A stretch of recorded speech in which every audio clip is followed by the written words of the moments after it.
Hi everyone, welcome to my channel. In this video, I'm going to talk to you about 7 simple ways to be more productive when motivation is a struggle. Now, I totally get this. We are in the middle of a lockdown in the UK at the time of filming this. We are almost a year into, not almost, we are a year into a global pandemic. Last year we had a racial reckoning. So much has been going on and the world feels very different. But there's still work to be done.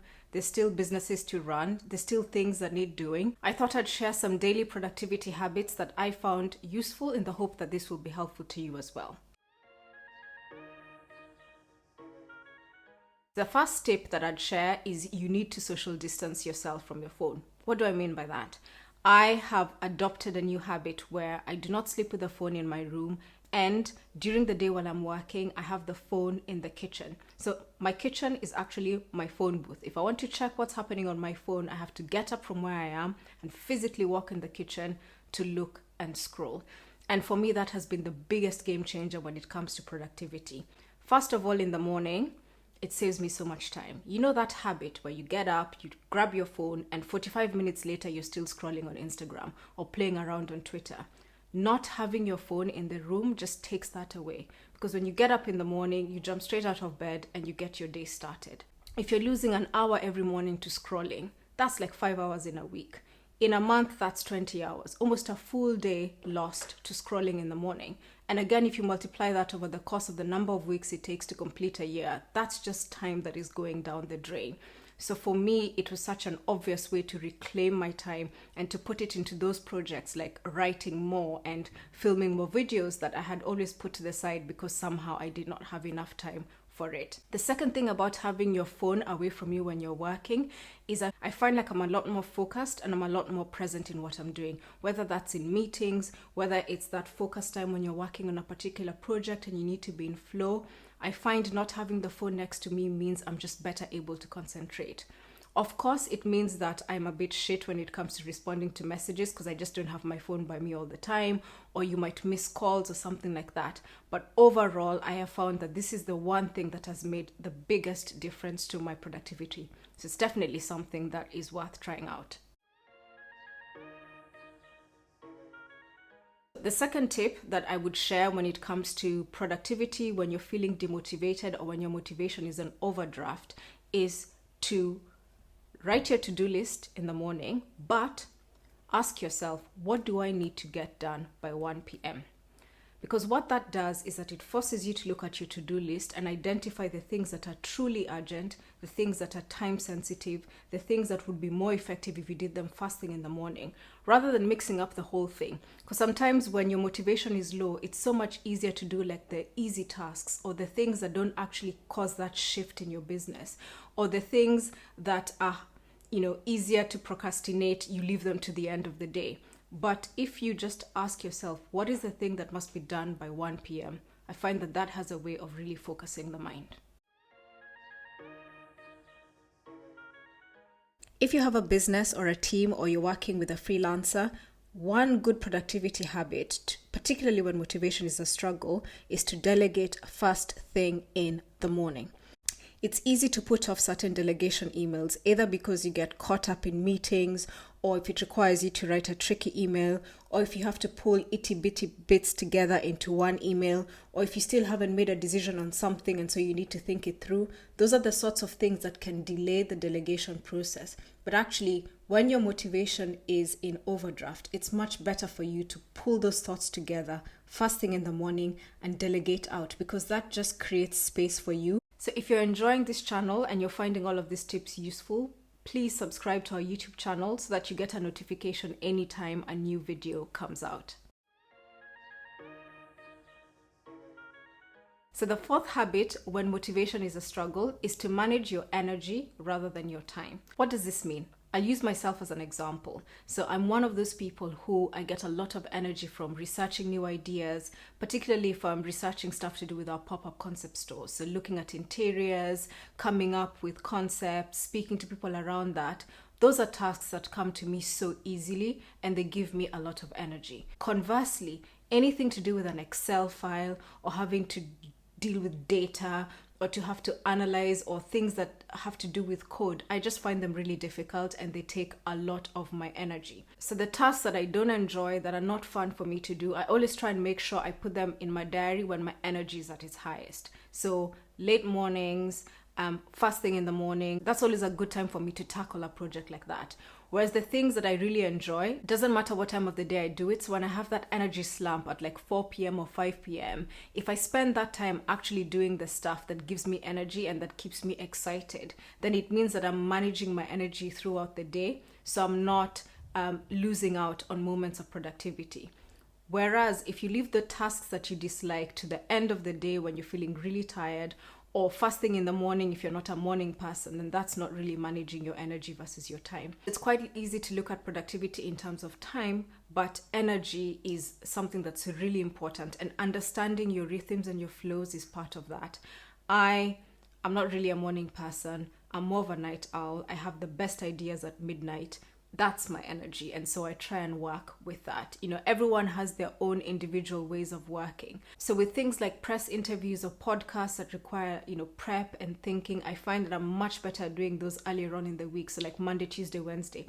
Whereas if I have to do a press interview on a Friday afternoon, I'll do it, but my energy is just not where it would be at the start of the week. I could go on and on, but I think the basic point is, when your motivation is low and you want to be productive, set yourself up for success by having a proper understanding of your energy and arranging your tasks to match your energy. The fifth productivity habit, which is particularly helpful when motivation is a struggle, is to stack up your good behaviors. I got this from Atomic Habits, which is one of the best books I've read recently, and I'm going to do a book club about this shortly. However, the central message is good habits pay off in the long run due to the compounding effects. And to make them really effective, stack them to an already existing habit that you have. So I'm going to give an example. I wanted to implement a consistent writing habit, and so I set myself the challenge of writing for 10 minutes every day. At the same time, one of the skincare products that I use in the evening requires me to take a 10-minute break before I put anything else on my face. And all of a sudden I saw the opportunity there. I was like, actually, I can do my writing on the back of this other habit that I already have and that I'm really good at following, i.e. my skincare. And so that's become a really nice way of just combining something that I don't really like with something that I do all the time to enable me to be more productive, which in this case was writing more consistently. So the sixth habit is about resetting your day if you need to. There's some days where you just get up on the wrong side of the bed, or you have to deal with like BT because your internet is not working and you've just phoned them up and you're so mad and it's 9 o'clock and you still have a whole day ahead of you. If your motivation is low, sometimes things like that can just affect the rest of the day and how you feel. And so it's important to have a habit which can help you to reset your day if you've just gotten off to a rough start. So your reset habit needs to be something really simple and really quick. So I remember in my barista days, you'd have one of those days where you just have a really tough morning, but you need to be on your A game and you just need something to keep your energy up. So for me, it would be a simple case of putting my earphones in, putting Beyonce on full blast and just walking around the court building, and just that simple task would help me to reset my day.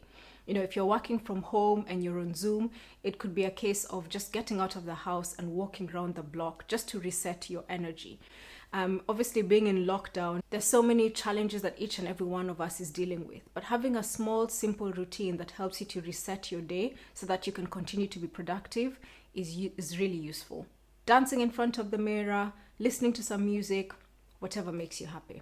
The final productivity habit is to save yourself a treat. Life is not a punishment. There are literally times when I've bribed myself into completing tasks by putting some skincare in the shopping basket and not pressing buy until I finish a task, or by treating myself after a hard run of tasks. In lockdown, there are very few simple pleasures. It could be having a very relaxing bath at the end of an intense day of meetings. It could be treating yourself to a donut, whatever makes you happy. Like, don't be afraid to have like a little reward that would keep you motivated and keep you going when you're trying to push through that lack of motivation. Reward yourself where you can, especially if you're keeping up with positive habits that drive you forward. So there you have it, 7 simple ways you can be more productive when motivation is a struggle. So if you found the themes in this video useful, or perhaps you're thinking to yourself, I need that next step. Maybe I want to do something big, but I'm feeling afraid or I'm feeling slightly fearful. I've recently done a book review of an excellent book called The Fear Fighter Manual by Lovey Ajayi Jones. I'm going to post a video for that in the top corner. So click onto that video and I shall see you there. Well, you thought that was the end of the video. It's not. In this channel, in every video that we do, we always take a moment to put the spotlight on an amazing brand by a Black woman or a woman of color that is on Janet's list or that we have collaborated with. And since we're talking about productivity, I thought it was the best time to mention this amazing resource that I am part of. Alan's Academy was set up by Alan Hamilton. She's an incredible venture capitalist and the founder of Backstage Capital. In February 2021, her crowdfunding campaign for Backstage Capital hit $1.07 million in 8 hours, and it broke records. She's also the author of a fantastic book called It's About Damn Time, which I will be reviewing on this channel at some point. In December 2020, Alan set up her academy as a one-stop shop for world-class business content from a diverse group of experts. My course, which is a strategic approach to PR, is on there alongside incredible experts whose courses I've very much enjoyed doing. The Academy has about 7,000 students when I last checked, and it's a really fantastic resource if you're looking to get inspired or to get practical, helpful information from other places in business. That is definitely somewhere to go to. The courses on Alan's Academy are amazing. I mean, obviously, her own course on raising capital for your business, must do. Camille has an amazing course about cash flow. Yunche has an amazing course about There's so many fantastic courses on Alan's Academy, so I definitely recommend that you check it out. The 2 ways that you can get involved with Alan's Academy: you can either sign up for a lifetime membership, which means that you will always have access to new courses, and I think they're adding courses something like every week, or you can sign up to a monthly membership, and so you can dip in and do the courses that you want to do within your membership. If you are in Alan's Academy, you also get access to her office hours, which take place every month, and they're just a great way to be part of a global entrepreneurial community. If this is something you're interested in, I've popped a link, it's an affiliate link, in the description box below so that you can go in and check it out. Thank you so much for watching this video, and I'll see you in the next one.